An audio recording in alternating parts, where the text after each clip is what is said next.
Watch it, Alan. I'm shooting.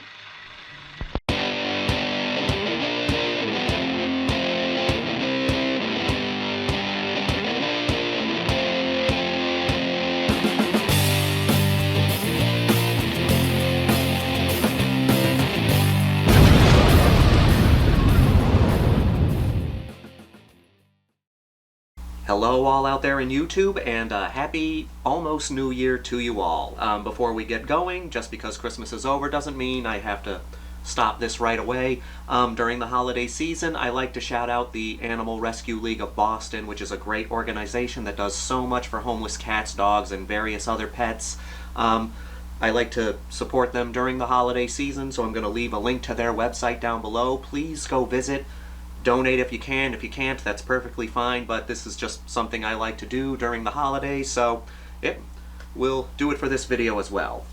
Well, anyway, 2023 is almost over, and a new year is soon going to be upon us. And you know what that means? That means my fellow YouTubers and film fans like to do top 10 lists of their favorite movies from the year, and because I am incredibly original, I'm going to be doing the exact same thing. I mean, I want to play too. So this is my end of the year list of my top 10 favorite horror movies from 2023. And this was not an easy list for me to do, because 2023, I don't want to say it was a bad year for horror movies, but I think it was an okay year for horror movies. Especially when you compare it to last year, 2022. Now, not every year can have great horror movies throughout, but it's like when you compare 2023 to 2022, there was a little lackluster in the films this year. I don't want to say that this was a bad year for movies. As a matter of fact, I don't think the majority of movies that came out, or at least the majority of horror movies that came out this year, were bad. They were mostly just, at least for me, okay. They were fine. I didn't think they were bad, but not as many horror movies really grabbed me this year as opposed to last year. So yeah, for me, this was kind of a disappointing year for horror, but again, I don't want to say bad.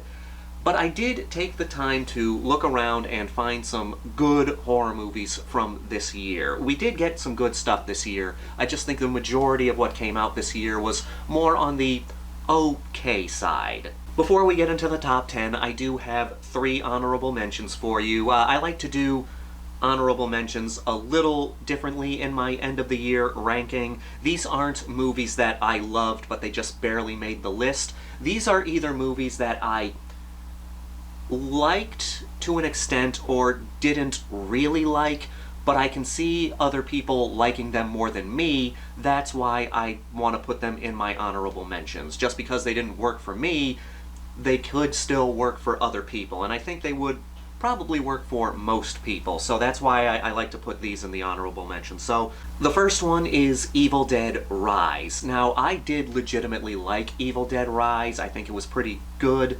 I had a blast when watching it, and then after it ended, I didn't have a need to go back and watch it again. I would say pretty much all the Evil Dead movies that have come out, I've had an urge to rewatch, but Evil Dead Rise, I didn't have the urge to see it again. I've had no desire to return to it. But I do think it's a pretty good Evil Dead movie, and I think it would be even better if it were not in the Evil Dead franchise. But there is stuff I like in here, and I do like how they changed things up from everything else in the series. Most Evil Dead movies take place in a cabin in the woods. This takes place in a high-rise. It takes place in an apartment building. And I appreciate how this movie decided to do things a little different with the Evil Dead formula. It's a good movie. I can understand people liking it more than me, but yeah, for now, it's in this honorable mentions. The second honorable mention, which I'm actually very surprised by, is VHS 1985. When it comes to the VHS series, my favorite movie in the series is VHS 2.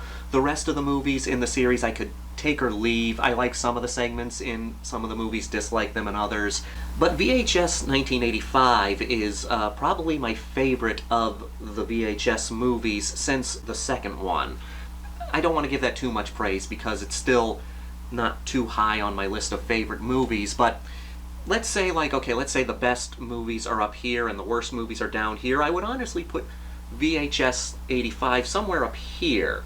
I was shocked how much I enjoyed this more than the other VHS movies. The previous two VHS movies I was kind of bored with, and I might have liked one or two segments combined in the two of those movies, but for the most part I was just like, they were kind of forgettable for me. But this one, VHS 1985, I genuinely enjoyed, and I can understand people really liking this one. If you are a found footage fan and you're a fan of this VHS series, then yes, check this one out. You will, I mean, I liked it, but if you're a fan of these movies, you will definitely like it more than me. And my final honorable mention is Husera the Bone Woman. I know I probably butchered that name, but I apologize for that. This is a Mexican horror movie, and I have been diving into the Spanish horror movies and Mexican horror movies and different Spanish-speaking horror movies.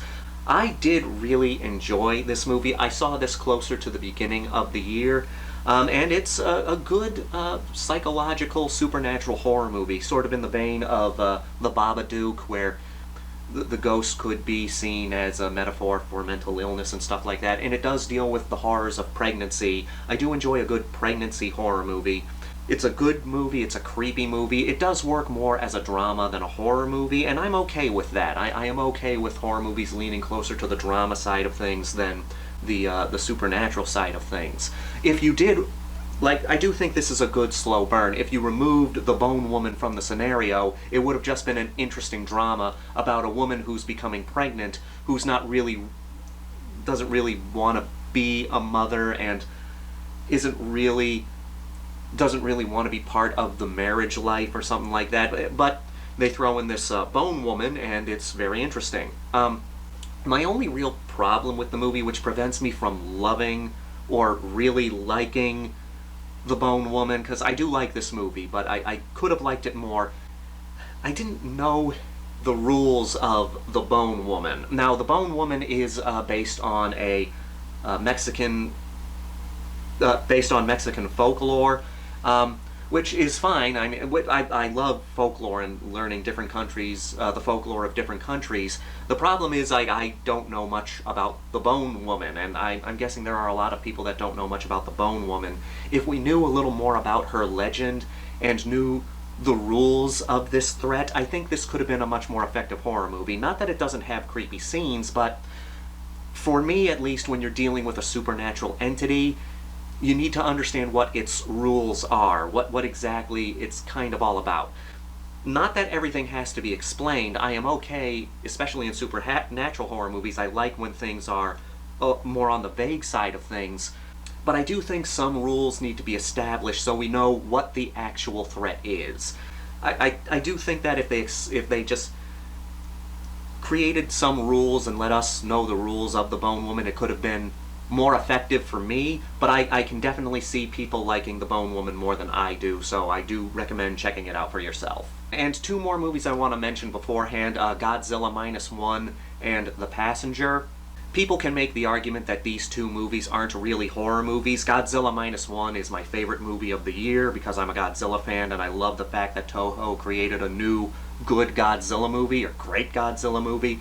But people can make the argument that it's not really a horror movie. Same thing with The Passenger, so I'm keeping those two movies off the list. But if you think they're horror movies and they deserve to be on this list, put them anywhere you want. Godzilla -1, if I considered it a horror movie, it would be #1 on this list. But anyway, let's get into the top 10 of my favorite horror movies from 2023. Number 10, Cobweb.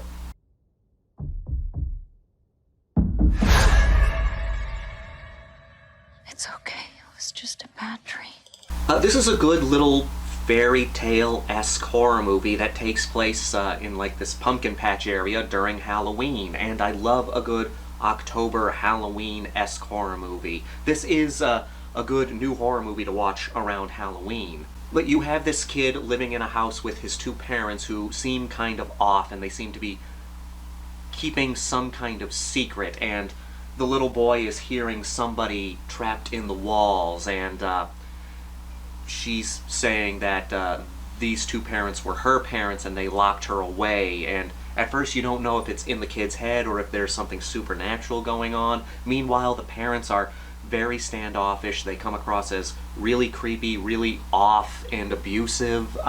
It's a very good, like I said, fairy tale-esque horror movie.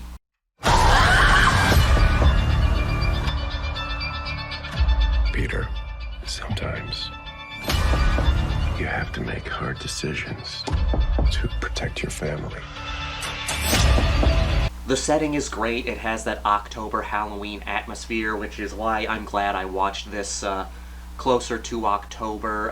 But yeah, this is a new little Halloween horror movie that I think would be a good addition to anybody's Halloween watch list during the season. So, Cobweb, it's not a perfect movie. I do think if you tweaked a couple of things, it could have been better, but it's still a damn good horror movie, and I am happy to have it on my top 10 list. It makes the number 10 spot, though, so it could have easily been knocked off the list, but I'm okay putting it at number 10.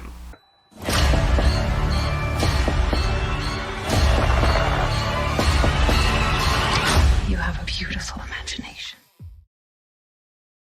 Number 9, Scream 6.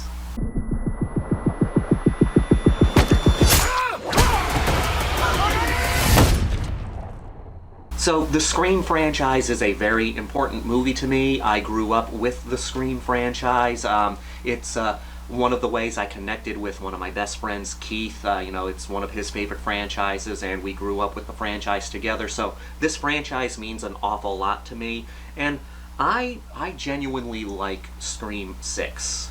A lot of people complained about the reveal of the killers in the third act, and for me, I like who turns out to be the killers in this movie. It is more than one killer, but that's the case with the majority of Scream movies. I won't give away what it is. It was spoiled for a lot of people early on, but I liked the killers in this movie because I think they had one of the best motivations since the first 3 Scream movies. Something about the Scream movies is, especially the earlier ones, yes, they were people who were motivated by their fandom of horror movies and they wanted to create their own horror movie and get some kind of notoriety by bringing a horror movie into the real world, but at least one of the killers in the first 3 Scream movies had an extra motivation that made sense to me. It's like, okay, it's not just about the movies, there's something extra here that led them to being a killer. And I like when a Scream killer has good motivation.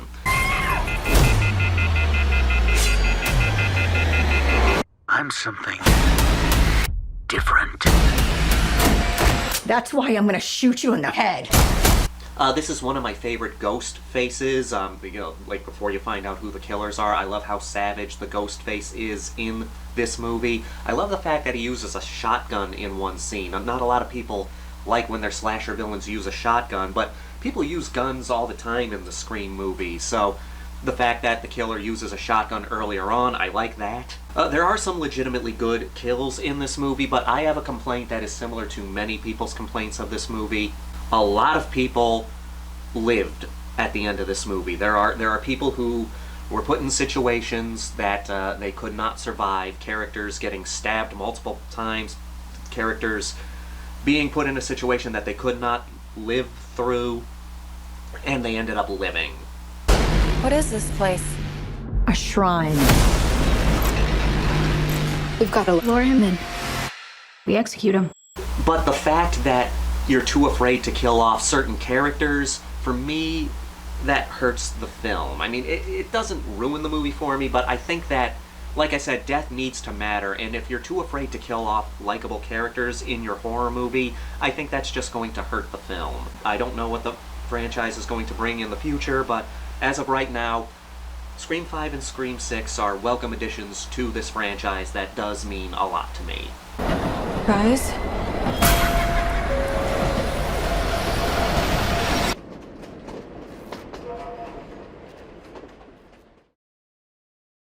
Number 8, Thanksgiving.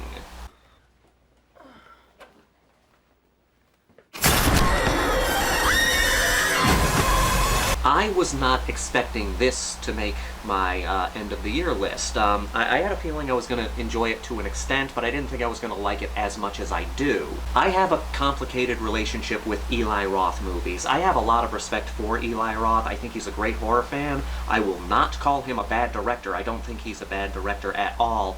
But his movies have certain issues that don't work for me. If you want to know more about that, check out my video of my 7 Deadly Sins of Horror. Like, Hostel, I have a lot of respect for, but the characters being kind of unlikable and the dialogue does bring the movie down for me, and I was concerned that that was going to be the case in Thanksgiving. But while Thanksgiving does have plenty of Eli Roth isms, it does seem like he toned those down a little.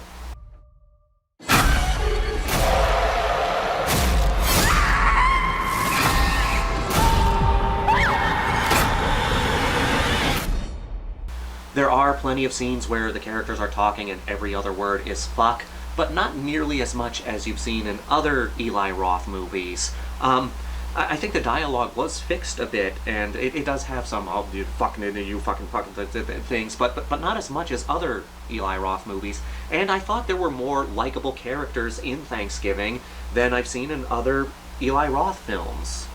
Like, a lot of the times in his earlier movies, every character is a douchebag, and while there are some douchebags in Thanksgiving, not all the characters are douchebags. And in fact, there were a lot of characters that I thought were kind of likable.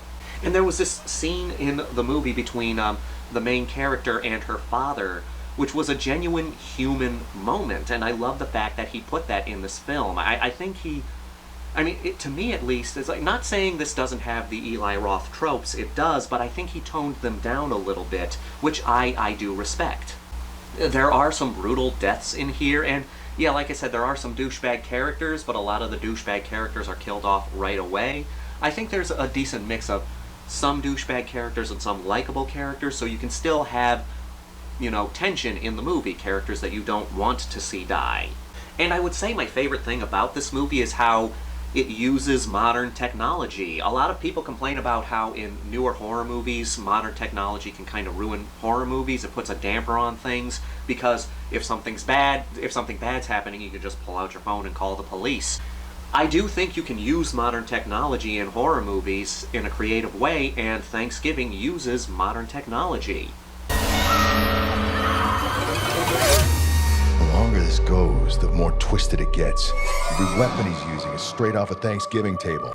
I won't say it's a perfect film. It does have some of those Eli Roth isms that do bother me, but nowhere near the amount as in his earlier films. I think this is a genuinely good little holiday slasher movie, and I appreciate the fact that we just got a modern-day slasher movie in modern times, and that it takes place in modern times and uses technology in the slasher movie. I think more people should look at Thanksgiving and see how they can incorporate modern technology in modern horror movies, especially modern slasher movies. So yes, I do have issues with Eli Roth's movies, but I have a lot of respect for Eli Roth, and Thanksgiving I think is a damn good slasher movie by Eli Roth.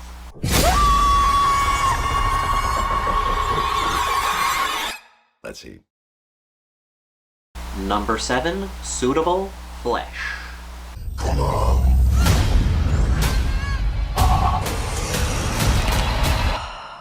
I'm gonna be honest, this movie is mostly on this list for sentimental reasons. Let me get into that. One of my favorite horror movie directors is Stuart Gordon, and he sadly passed away a few years ago. He was originally supposed to be directing this movie, but sadly he passed away before he could, and so the project was put on hold. But then a new director was put in place to direct this movie.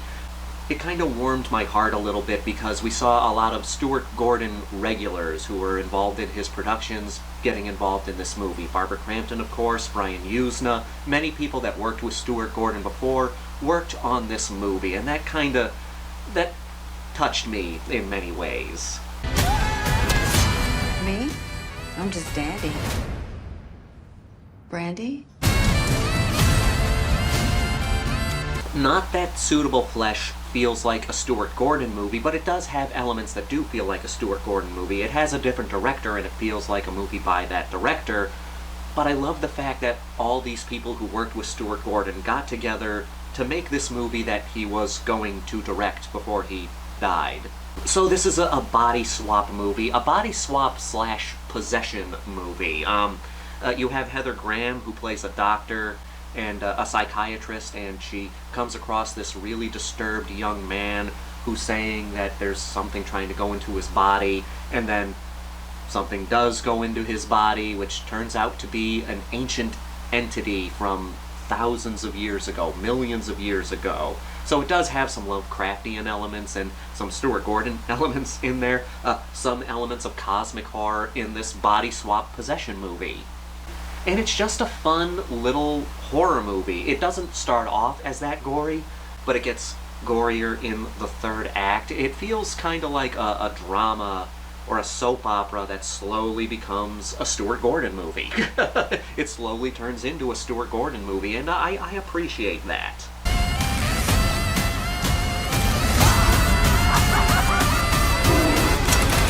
It does have a lot of moments that feel like they're from a Stuart Gordon movie or feel like a tribute to Stuart Gordon's films without making this movie a Stuart Gordon movie. I think the best way to do a tribute of a film is not to fill it with references from different movies or a certain movie, but to just make a good movie in that style. And that's what this is. This is a movie that is just a good Stuart Gordon-esque movie. I do think that Suitable Flesh is worth checking out. For me, it feels like a proper farewell to Stuart Gordon. I do wish that he could have, I wish he could have made this movie himself, but sadly that's not how things went. Rest in peace, Stuart Gordon. But we still got a fun movie, and yeah, I enjoyed it for those reasons. It's a fantasy to spice up your sex life. I think I'm losing my mind.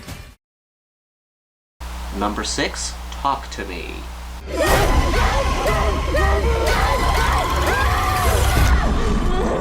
So there was a lot of hype about this movie when it came out, and I will admit it is one of the better horror movies that we've gotten in 2023. It was directed by YouTubers, and there's a stigma that YouTubers making a movie will usually make a shit movie, but this turned out to be a really, really good film. It's an Australian horror movie, and it is legitimately creepy. The only reason it's not higher on my list is because there are other horror movies that I liked more, and they worked a little more for me. This is a ghost movie and a possession movie, but it's an interesting twist on ghost movies and an interesting twist on possession movies. It's, you know, a bunch of high school kids, they play this game where they shake hands with a dead hand, and it allows them to see a ghost, and it allows the ghost to possess them for a bit. And they can only be possessed for a little while, like a minute or so, and then they have to let go of the hand, or else the ghost will stay with them. Talk to me. Haley, fucking stop it, he's choking! 83 seconds, get it off him! It deals with the ideas of addiction, the ideas of grief, how addiction can be connected to grief. The movie is very good, and I do see it eventually getting higher on the list the more I watch it, but as of right now, it's at the number 6 spot. This is a movie that does a good job at having a moral gray area with its characters. You question if the main character is really a good person. You feel that she is a good person and she has good intentions, but she makes a lot of mistakes because her brain is messed up. She lost her mother very recently, and she hasn't really dealt with it to that extent, and that grief makes her make mistakes every now and again. So you sympathize with her, but then you also understand where a bunch of her friends are coming from, where she makes mistakes and they want to, you know, push her away because of the mistakes she's making. It does have a very good ending, an ending that you can kind of see coming, because, you know, it's like, what way can this movie go?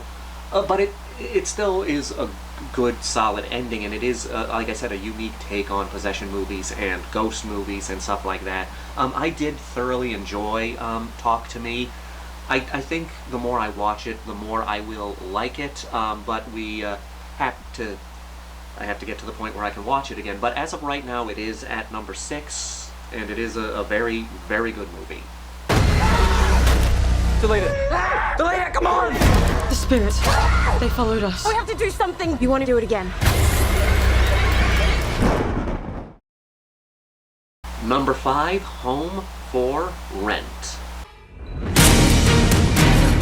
บอกมาเดี๋ยวนี้ว่ามันจะทำอะไรลูกของเรา ต้องให้ลูกตายก่อนเราถึงตาสว่างอะฮะ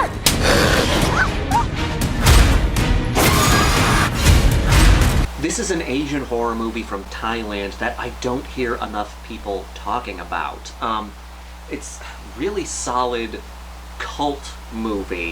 You have this woman, I talked about this recently on a random horror recommendations video. You have this woman who's renting out her home while her and her family live in an apartment so she can make some money, and she slowly starts to think that the people who are renting her home are members of a cult. And it's a very well done cult movie and a very original cult movie. I don't want to spoil too much here, but I am going to have some minor spoilers here just to hook you into wanting to see this. The movie's about 2 hours long, and I was into it for the first, act of this movie. But as the movie's going on, we're getting to the point that feels like this is going to be the climactic ending of the film, but we're only like halfway through the movie, give or take 10 minutes or so. So I was wondering, wait, once we get this, where's the movie going to go? Is this climax going to last for a long time? What's going to happen here? But then the movie switches gears.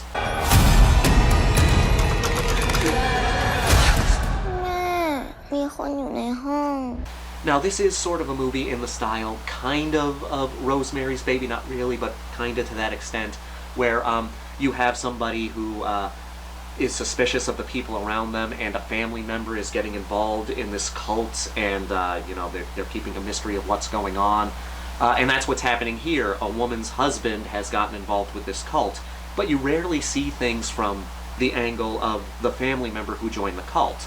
We get that in Home for Rent. We get to this part in the film, and then it flashes back, and we're now following the husband, seeing how he gets involved in this cult, how he was tempted into joining this cult.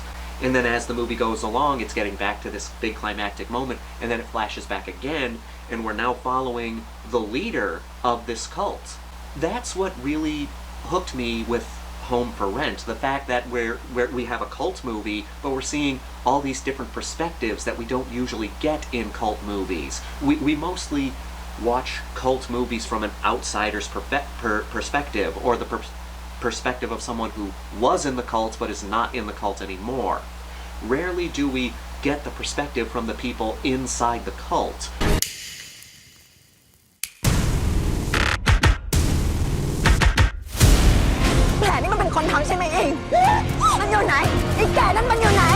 It does have good creepy moments, and it has this very emotional ending. One of the most emotional endings for a horror movie of the year.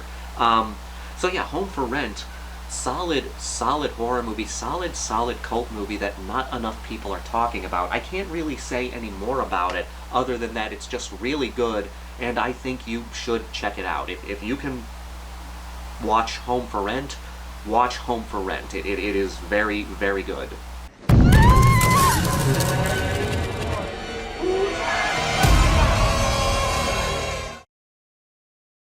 Number 4, No One Will Save You.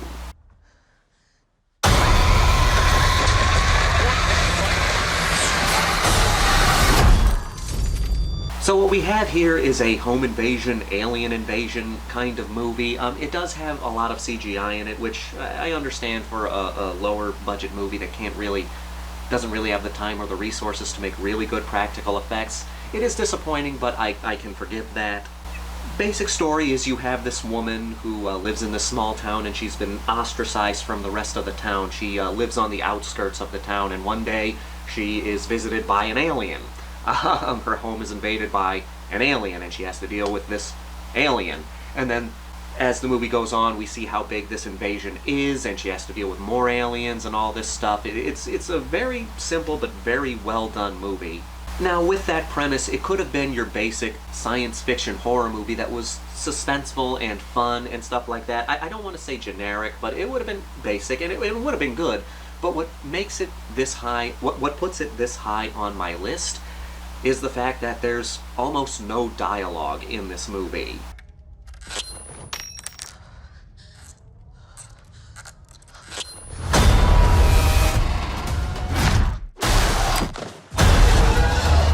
There is some dialogue closer to the end of the film, but there's really not much. There's only like one sentence, two sentences, maybe a couple more. I would say like 98% of this movie, maybe 97% of this movie has no dialogue. It's not really a silent film because you can still hear explosions and stuff like that, but majority of the time in this movie, no one speaks. So the filmmakers and the actors have to tell this story without any dialogue, relying on face acting to, portray emotions and fear, happiness, joy, sadness, all this stuff.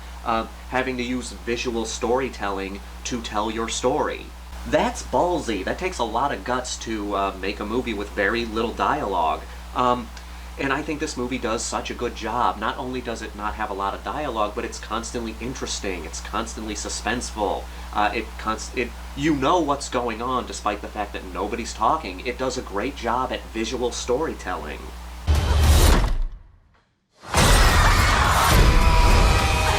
I don't know if everybody will like it, but I think if you're a fan of just good visual storytelling, you will enjoy Home for Rent. So yeah, Home for Rent. Good stuff with little talking.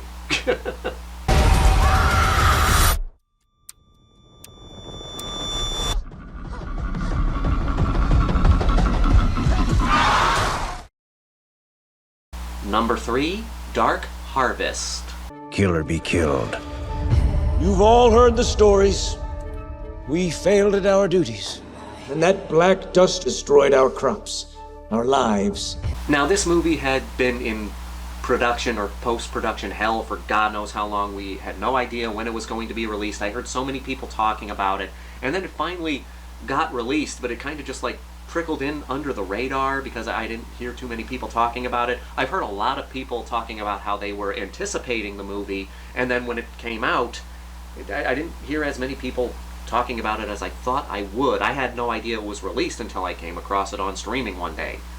I loved this movie. I thoroughly thought this was a really good, unique horror movie. It takes place like in the 60s, or maybe in this sort of like purgatory that is the 60s. You don't know for certain. You don't really know what's going on in the outside world. It's this isolated town, and they have this tradition for every Halloween where the teenage boys of the town are set out to kill this monster known as Sawtooth. If that thing isn't dead by midnight, this whole town is going straight to hell!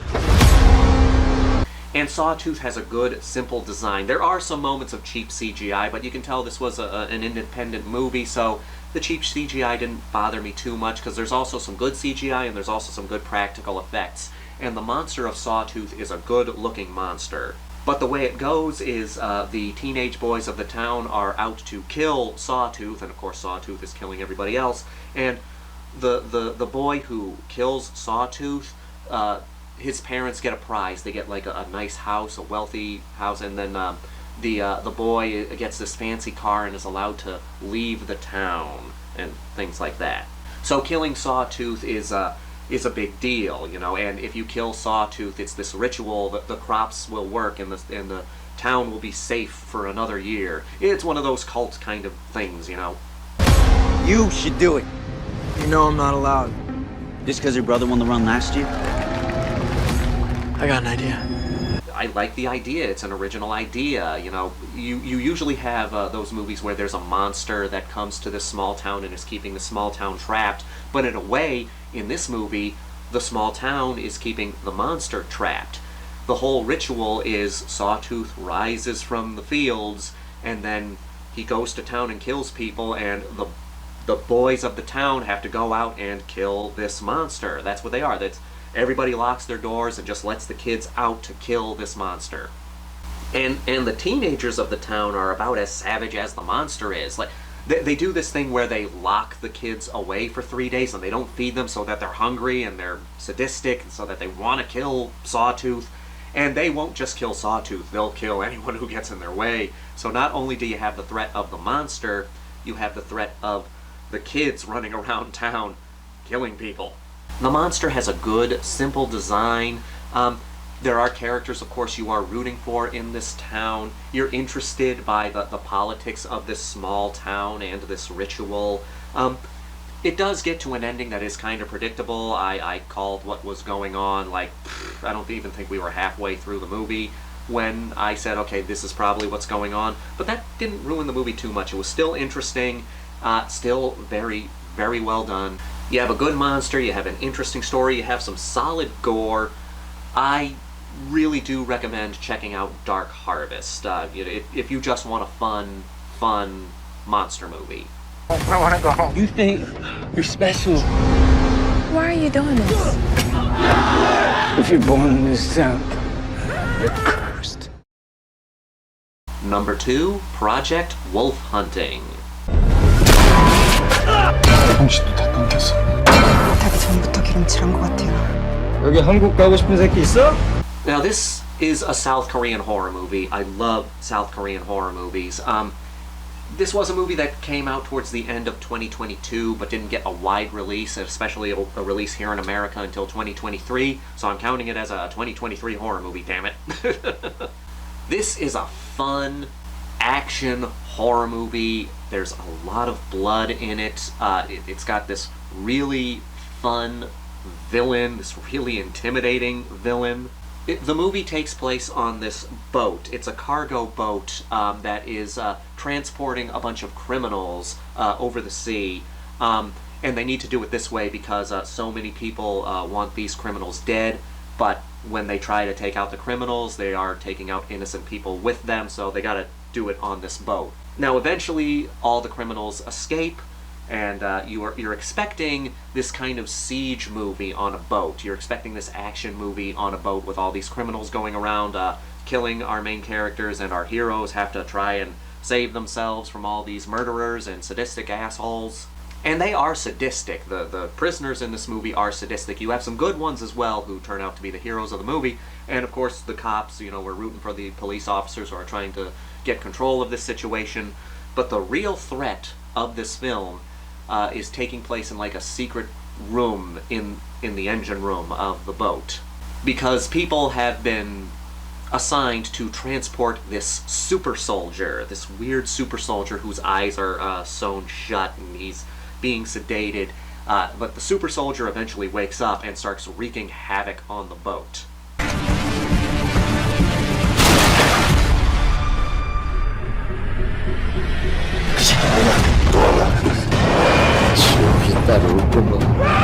So what we have here is an action movie that turns into a horror movie that kind of turns back into an action movie towards the end. It's a good mix too. I mean, there is some solid bloodshed in this film. The criminals in this movie, like I said, are so sadistic. When they get loose and start causing mayhem, it's suspenseful and gory and fun. You could have not had the super soldier in this movie and had this a little movie that takes place on a boat with a bunch of criminals and cops trying to fight them off, and it would have been very entertaining. But then they throw in the super soldier and make it even better. The super soldier in this movie is one of the deadliest horror villains that I've seen in a while. We've had some good horror villains, but this one is like one of the deadliest.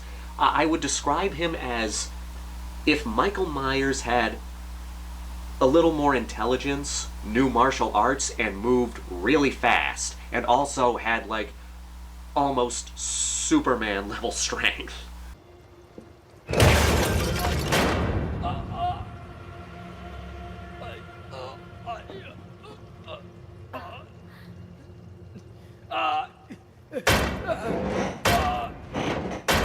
This guy is just killing people with his bare hands. When he first shows up, he like punches a hole through someone's chest. He's ripping out throats. He's just like punching people and they're dying. And he's, dodging bullets and other things. He's such a good villain. Like, this guy who is superhuman and he wants to kill everybody. I've always had issues with heroes that are invulnerable and have super strength, because I like when my heroes could die at any moment. But I like when my villains are superhuman, because it makes it more suspenseful and it makes it more satisfying when the people are able to overcome this unstoppable force. What I really love about this movie, and what put it so high on this list, is the fact that there are people in this film that you do not expect to get killed off, and they kill them off. I love that. I love when a horror movie is not afraid to kill off likable characters, main characters. I love when you don't know who will die in a horror movie, because it makes it so much more suspenseful. If you kill certain people off, then anybody else can die, and that adds tension. And the super soldier stuff is just so goddamn good.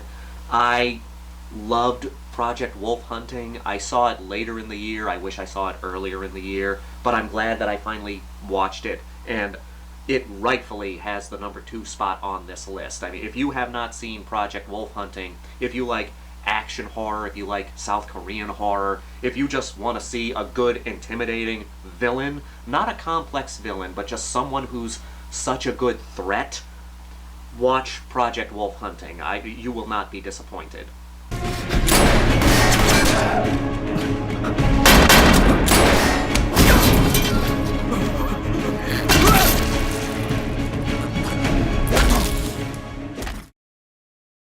Now, before we get into my favorite horror movie of the year, I want to talk about a horror movie that came out in 2022 that I did not get a chance to see until 2023, and I do think it would have made my top 10 list last year, so I wanted to bring it up here. Night of the Zodiac.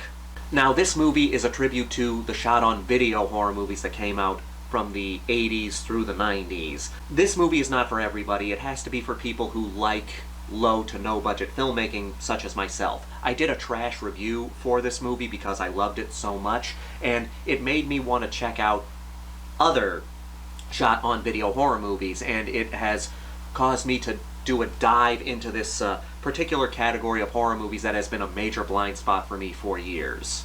But yes, this is a tribute to shot-on-video horror movies. I love supporting low to no budget movies, especially when they're good. I think this movie is very good, and it would have made my list last year. I don't know if it would have made everybody else's list last year. Probably only a select few people would put this on their list. But if you are a fan of shot-on-video horror movies, and you want to, or you're just a fan of low to no budget horror movies, I would say check out Night of the Zodiac. This is only for a select few people, and like I said, this has caused me to want to dive into shot-on-video horror movies, so because of that, I wanted to mention it here. But on that note, let's get into my favorite horror movie from 2023. This is not going to be a surprise to anybody, because so many people have said this is the best horror movie of the year, so I'm not going to be shocked. I know I'm not going to be the only one who has this as his number 1. Number 1, When Evil Lurks.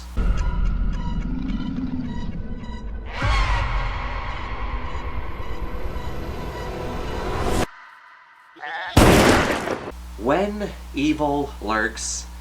This is a Spanish horror movie. It's a horror movie from Argentina, and it's great. It is a fucked up, brutal little possession movie that I absolutely loved. It's a very unique possession movie, one of the most original possession movies we've gotten in a very long time.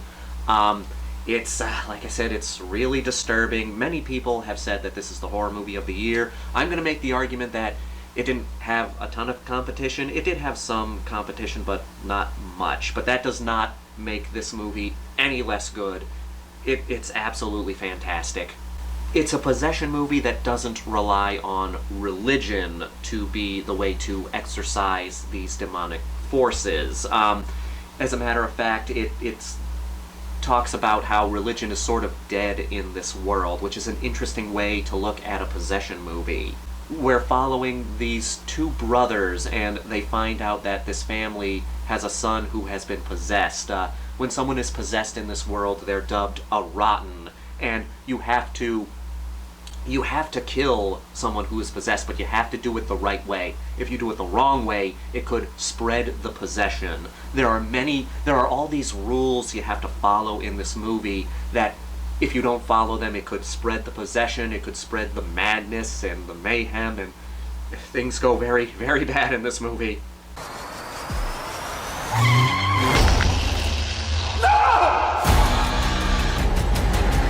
This is a movie that's not afraid to go to some very, very fucked up places. Children in this movie are not safe. Very bad things happen to kids in this movie. Kids dying in horror movies is nothing new. We've seen it many times in horror movies, but I do respect when a horror movie has the balls to kill off a kid. Even though we've seen it in plenty other horror movies, but yeah, like when kids die in a horror movie, you know shit's going down. And this movie doesn't just kill kids, it does some very, very bad things to kids. Like, kids are a huge part of the possession in this movie. Not necessarily that they get possessed, but they are heavily influenced by the rotten in this movie. And what's really interesting about When Evil Lurks is, I said so many times that something I can't stand in horror movies is when the only thing moving the plot forward is characters making stupid decision after stupid decision after stupid decision. And while that is the case in When Evil Lurks, it doesn't ruin the movie for me. You think it would because of how much I hated it, but this movie has bad decisions being made throughout, but in a realistic way.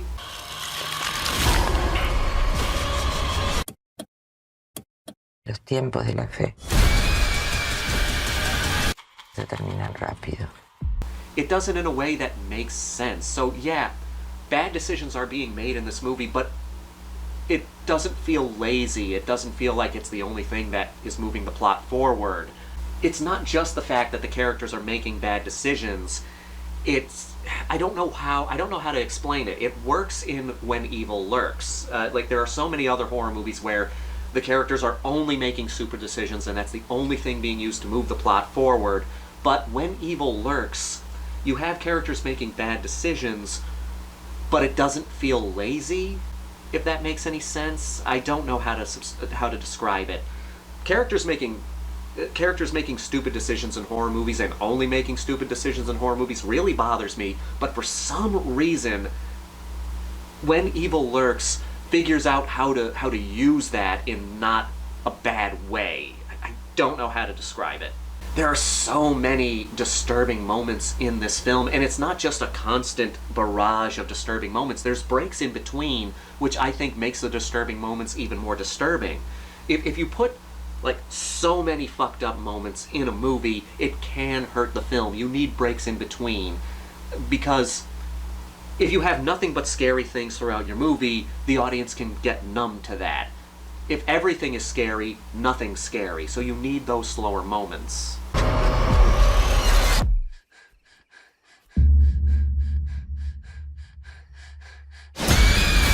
It's such an original possession movie, and I love when a movie takes an idea that has been done hundreds of times before and puts a unique spin on it to make it into something else. When Evil Lurks, it's creepy, it's disturbing, it's fucked up at times. There are going to be plenty of moments that make you go, ah, because of how well done and how messed up things get. But it's such a well done, scary movie. It's equal parts scary as it is disturbing. And I cannot recommend When Evil Lurks enough. I know it's available on streaming. I don't know if it's eventually going to get a physical release like a Blu-ray or a 4K or something like that. I hope it gets a physical release sometime in the future, because I want to learn more about this. I want to see making ofs. I want to be able to have a physical copy of it. I hope it gets a physical copy one of these days. But yeah, When Evil Lurks, fantastic horror movie. Check it out, but understand you're going to be in for a pretty rough ride. It's a good ride, but it's a rough ride.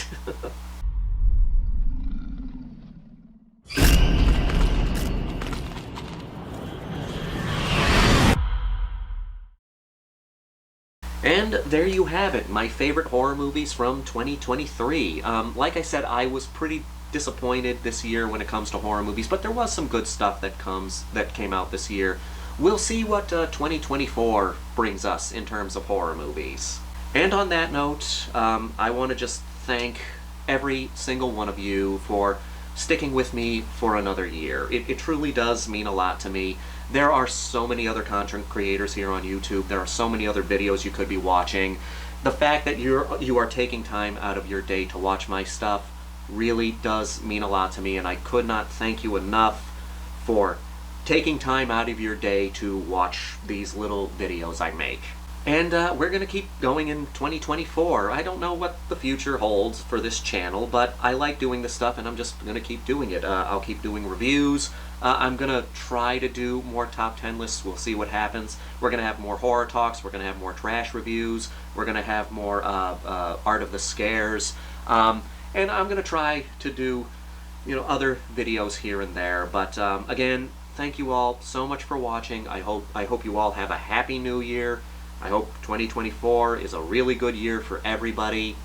And on that note, leave in the comments down below your favorite horror movies from 2023. And until next time, this is the Maniac, here to remind you that the Grindhouse will never die.